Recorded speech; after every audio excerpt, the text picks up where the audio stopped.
படிக்க வழி இல்லாமல் இருந்த என் தோழன், என் தம்பி, என் மகன் இன்று படிக்கிறான்.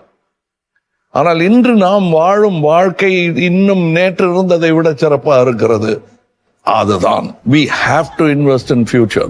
அதை முதல்ல தெரிந்து கொண்டவர்கள் உயர்ந்த கட்சியாக திகழ்வார்கள். That's where tolerance stays. Accept your friend, accept your Muslim, accept your Christian, accept your Hindu. என்ன கேட்குறாங்க, நீங்க அவங்களை விமர்சிச்சீங்க, இப்ப அவங்க கூட இருக்கீங்க. விமர்சனம் தொடர்ந்து கொண்டே இருக்கும். நாளைக்கு அவங்க எலெக்ஷன்ல ஜெயிச்சு வந்த பிறகு நான் மறுபடியும் விமர்சனம் தான் சொல்லிதானே ஆகணும்.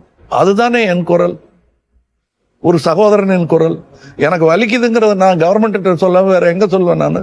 அது தெரிந்தும் இந்த கோயிலேஷன்ல எனக்கு கொடுக்கப்பட்டிருக்கும் மரியாதை தான் விமர்சனத்துக்கு கொடுக்க வேண்டிய மரியாதையை திராவிட முன்னேற்ற கழகம் உணர்ந்திருக்கிறது.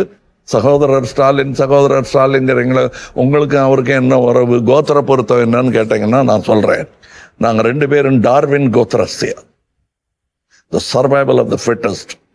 அது எலெக்ஷன் பார்க்கறதில்ல, வருஷங்களை எண்ணி பாருங்கள். எங்கள் கோத்திரம் அதுதான், டார்வின் கோத்திரம். ரொம்ப கஷ்டம் இதை அழிக்கிறது. வெவ்வேறு கட்சிகள்ல இருந்தாலும் நாங்கள் அந்த கோத்திரம் தான். We will survive and we will continue.